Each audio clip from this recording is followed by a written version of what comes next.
Hiya, Syd Vinyl here in the flesh with a big announcement and to say hello to all my fans. Universal Orlando Resort has created a wicked new coaster called the Hollywood Rip Ride Rockit. They came to me, of course, because I'm Syd Vinyl, musical legend. In June 2009, international rock legend in Eastern Europe, death metal cyberpunk star Syd Vinyl announced a new project that would even top his tour when he rode on a metal fire-breathing dragon above the crowd. Vinyl, known for his hit song Love Musk, would work with Universal Orlando, who contacted him on their next big project, a brand new roller coaster called the Hollywood Rip Ride Rockit. Yeah, we will talk about that name later.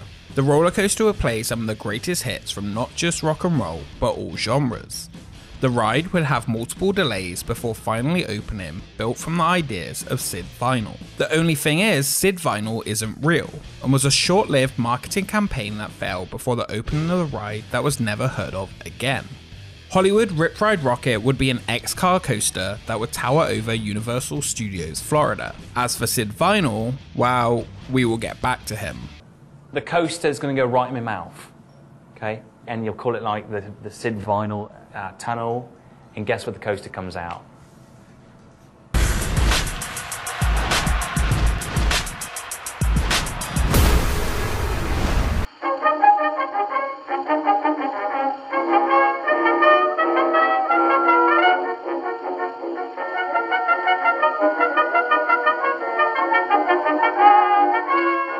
2008 was an exciting time for Universal Orlando.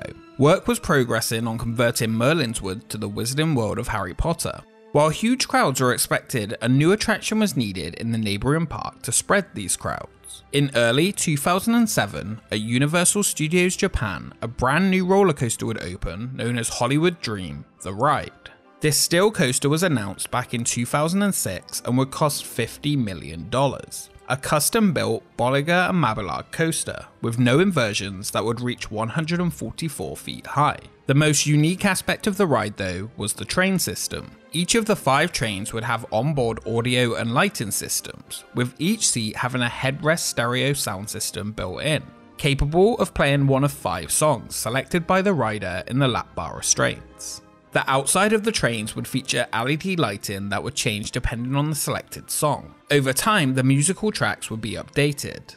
The new ride brought rapid attendance increase in the months after it opened, directly attributed to it, with a new income increase for the park of 63%, along with very positive reviews for the attraction. To balance out the parks in Florida, a similar experience, codenamed Project Rumble, would begin to be talked about for the studios section of the park. Universal wanted to get their new ride built quickly. B&M, however, were rumoured to have a 5-year waiting list at the time for new coasters, so a new manufacturer had to be found, and that was Maurer Rides. The company had introduced a new type of roller coaster in 2005 at Drayton Manor, known as an X-car, a ride which would use a special type of train and restraint that allowed the track to feature tighter elements. The German company had built coasters all across Europe, mostly spinning coasters such as Dragon's Fury at Chessington or Crush's Coaster at Disneyland Paris, along with some Wild Mouse rides at Flamingo Land in the UK and Wild Adventures in the US. They had been building bigger and bigger coasters though with their X-car trains, and Project Rumble would be the biggest by far. Universal wanted not just a brand new coaster, but one that would integrate the whole music and video experience along with social media technology which was on the ride. The $45 million coaster would begin construction in May 2008, 2 months after it was officially announced by Universal. Yes, there was a time Universal would announce attractions before they began construction. I'm looking at you, Terminator replacement. In this case though, the fact they did was part of the negative response the ride received due to its multiple delays. In the original press release, they stated it would be a brand new type of coaster with a vertical lift hill reaching 167 feet or 17 stories above the park, with top speeds of 65 miles per hour, along with a full multimedia experience, featuring LED lighting, built-in video recorders, and the option to choose a song from a list. Universal called it a total immersion entertainment ride that would put you in the director's seat. Universal's new coaster, not only does it let you pick your own music, it features the biggest non-inverted loop ever.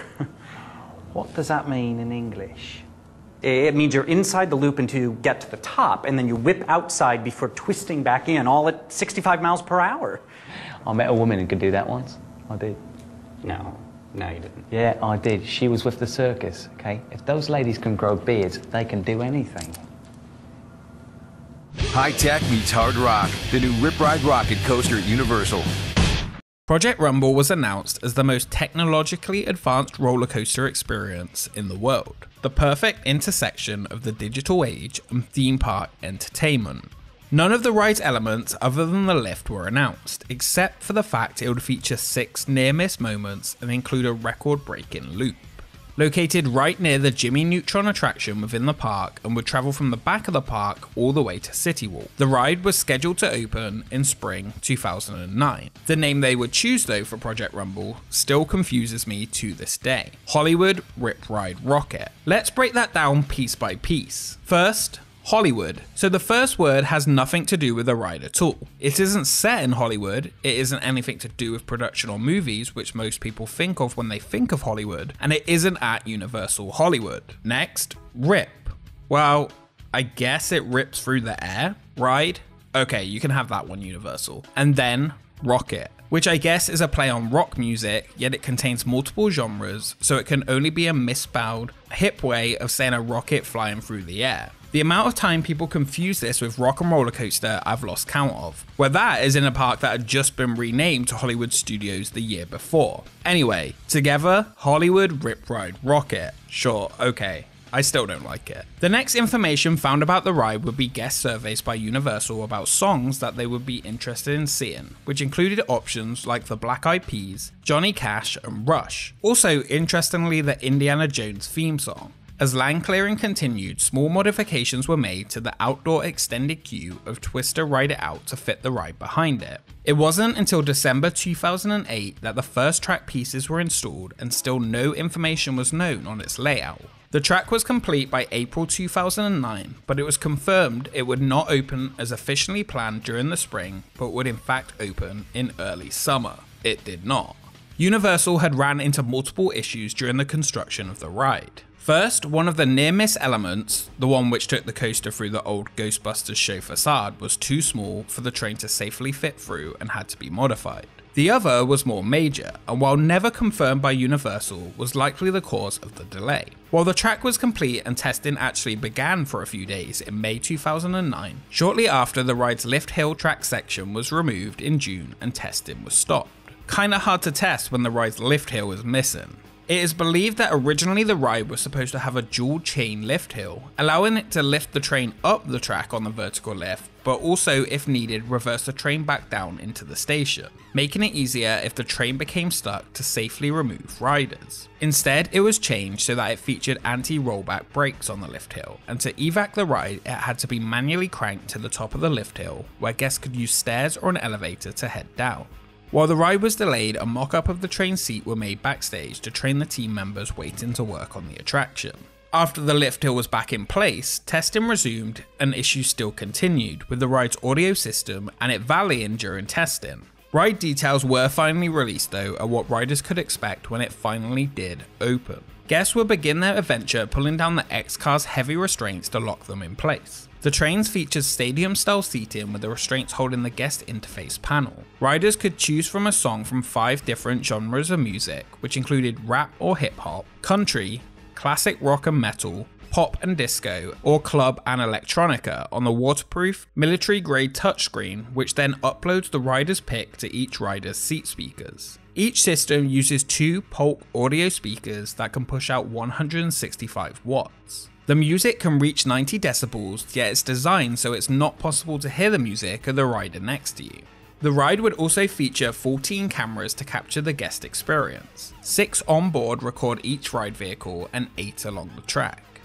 They are designed to provide production quality footage under intense conditions. The cameras were designed for high-speed trains but used here to capture footage of riders. A series of lasers trigger timing devices and computers ensure that the rider's music and video are in sync. After the ride ends, each video is downloaded wirelessly from the vehicle to a viewing kiosk in as fast as 25 seconds. Guests could then purchase their video and edit it themselves to take home. The feature was expected to be wildly popular. but never really did quite kick off, and Universal began advertising it less and less. The ride also features daytime LED color changing lights, each train with 36 different lights programmed to change color and to switch between steady, strobe, twinkling, and pulsing. From the ground at night, the lights do provide a great view to look up at. The ride would also be the first roller coaster to feature the move-in load platform, using a conveyor belt to get people to the vehicles in record time, so that the ride, if running perfectly, would never have to stop, allowing a train to dispatch every 23 seconds. This obviously rarely happens at full capacity. Each time the train passes through the station, they are charged using onboard capacitors, somewhat similar to how an electric subway train is powered.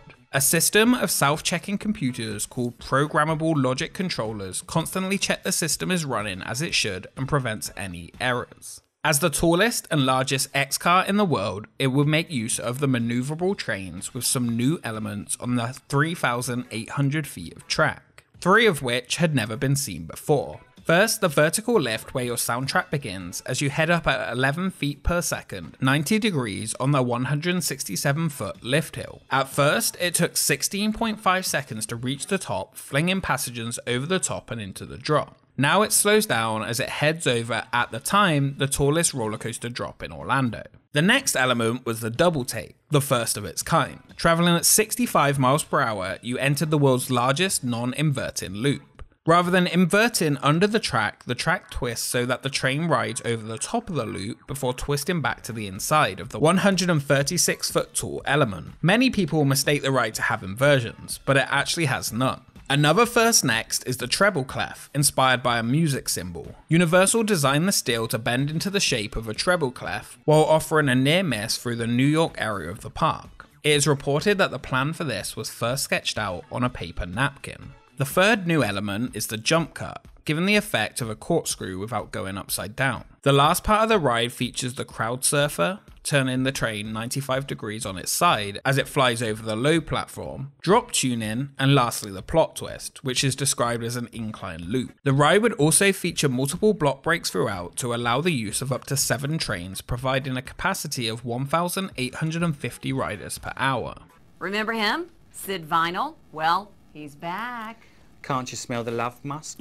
And you will never believe what he's up to now. Syd Vinyl, rock and roll legend in Eastern Europe. In June 2009, while the ride was still delayed due to the rebuild of the lift hill and testing, a Facebook page and Twitter account appeared talking about the new ride with the rock star Syd Vinyl. He was actually created as a viral marketing campaign for the attraction, appearing on the news and videos released on Facebook and Twitter to promote the ride in a unique way, all leading back to the Hollywood Rip Ride Rockit website. So they call it the Hollywood Rip Ride Rockit, but it's in Orlando? Yeah, exactly. Is that a question? Is it? I guess more of like a verification. Well, verified. I like that. Okay. So what about roller coaster? Obviously you're attracted to them because you agreed to be a part of this project. Yeah, I love them. You know, I've always compared my shows and my rock and roll with roller coasters because of lots of reasons. You could even say they're like twins, my shows and roller coasters, because you know, you've got the ups and downs of a roller coaster. My shows might take you from like screaming, you know, really happy, to crying, to like feeling, you know. It's like that roller coaster, my shows. Billed as being famous in Eastern Europe, but nobody in the West knew because not many people there had internet, he appeared to post about the upcoming ride and how he was helping design it. Multiple clips showed him talking with ride designers about what it could be, as well as a petition to get his fake hit song Love Musk onto the ride song options. It only received 69 supporters. Hollywood Rip Ride Rockit. And it's great because you get to listen to your favourite music on it, in it. But well, anyway, you get to listen and pick your own favourite song, and you get to star in your own music video. Amazing. Overall, the marketing campaign failed, and as soon as it opened, Syd disappeared and the fake British rock legend was forgotten. While the Facebook is gone, the Twitter still exists today, with only 129 followers. Make sure you go and show him some love after watching this. Bring back Syd is all I'm saying. I'm sure he will appreciate it 10 years on. So, all right, cheers, later. No, I'm not in the car, wait. Okay, all right, go ahead, we're good to go. Bye. One of the cost-cutting measures during construction that was taken, either due to the issues or just to save money, was the change from a screen down the lift hill structure to a banner. The first banner was put up and quickly ripped and fell down. A modified banner was then put up in its place in December 2009, 4 months after the ride actually did open. The only time it comes down now is if a hurricane is coming through the area. The troubled construction eventually opened months after it was supposed to on August 19, 2009. The queue featured several large screens showing video DJ cartoon characters explaining how to select a song as well as safety features. The ride features 30 songs to choose from, 6 in each category. While I'm not going to list them all, Universal released the top 5 choices in 2010, which were Glamorous by Fergie, Bring Me to Life by Evanescence, Rollin' by Limp Bizkit, the one I normally choose, Pump It by Black Eyed Peas, and number 1 was Stronger by Kanye West. There was also hidden songs though, that you can choose which do not include the ride video if you did want to purchase that. In order to access these songs, if you hold the ride logo on the touchscreen for 10 seconds, a 10-digit keypad comes up. The secret songs can then be chosen by entering a 3-digit code. Some of my favourites to try include 121 for Running Down a Dream by Tom Petty, 123 for Stockholm Syndrome by Muse, 302 for I Want You Back by the Jackson 5 if you want that Mission Breakout feeling, one of the original Hollywood Dream songs with 306 Lose Yourself from Eminem, and of course 902 for the Muppets Rainbow Connection. There are actually quite a few secret songs though, so be sure to look up a list before you ride if you want to hear something different. While the ride did open, it didn't mean the problems would end. From closing multiple times due to technical faults to the coaster valleying during the testing, the ride's opening each day was delayed to 11 AM, and once it did open, waits would average around 150 minutes. With such a short soft opening period of just around a week due to delays, the ride's daily testing ran over. Sound familiar? Most of the complaints were from people who were annoyed that Universal had advertised it as now open when it wasn't actually open in the morning. The ride itself received a mixed response, either love it or hate it, with the audio system being praised. Even from the first moment it opened, people started to say it was quite rough. Universal Orlando's Rip Ride Rockit roller coaster is going to be shut down indefinitely for annual repairs. But company leaders continue to insist these repairs are not related to a safety warning from a German steel manufacturer. Earlier this month, designers said a safety bar used in the ride may not endure wear during the 65-mile-an-hour ride. In September 2010, the ride was closed for maintenance. This came 2 weeks after Maurer issued a service bulletin about an issue with the train's coupling bars, saying that it could take X-Car coasters out of action for up to 3 months. Universal responded with a press release stating they had dealt with the issue weeks ago when their thorough maintenance teams discovered the issue. They also stated that they had moved up the annual maintenance of the ride for unrelated reasons. For whatever reason though, this is probably not true because it didn't open for over a month until the end of October. Live breaking news at 10, a Rip Ride Fright. One of Universal's premier coasters stalls, trapping riders more than 100 feet in the air. A rescue operation just ended moments ago. In 2013, the ride shut down due to a computer glitch, stranding 12 riders on the vertical lift hill. It put the roller coaster into safety mode, which stops it from operating. Due to the location where the riders were near the top of the lift, they sat there for 2 hours before the train could be moved to a safe position at the top and they could be escorted down. Some of the concerns were that the computer could restart, so the correct safety procedures were followed. The issue was widely reported in the media and made it look like the ride had major issues again. Nobody was harmed though, and the situation was handled in the best possible way. Anytime the ride would break down again though, it would always be brought up in the media. In 2015, metal detectors were added to the ride like the other major coasters in the park, and no items were allowed to be taken on at all. They came to me, of course, because I'm Syd Vinyl, musical legend, and they wanted to pick my brain to get a lot of the rock and roll bits that are floating around in there. Rip Ride Rockit offers a mixed experience within the park. While the interactive video elements ultimately failed and the ride has gotten rougher and rougher over the years, it added some great kinetic energy to the front of the park, and in addition with the concert stage, transformed the look and feel of the area. The ride has some really mixed responses when you ask someone their opinion on it. Some love it, or some really hate it. I personally really enjoyed it when it first opened, but over time I found it to become more and more uncomfortable. There's no denying though that that vertical lift hill is intimidating, and it looks great with the LED lighting on at night. The music really does make the experience, although it could do with some updating, like the version out in Japan. Two great things did come from this ride though. First, Syd Vinyl, the forgotten icon of the ride, who definitely needs to come back. And second, that scene with Chris Jericho from Sharknado 3. How can anyone dislike that?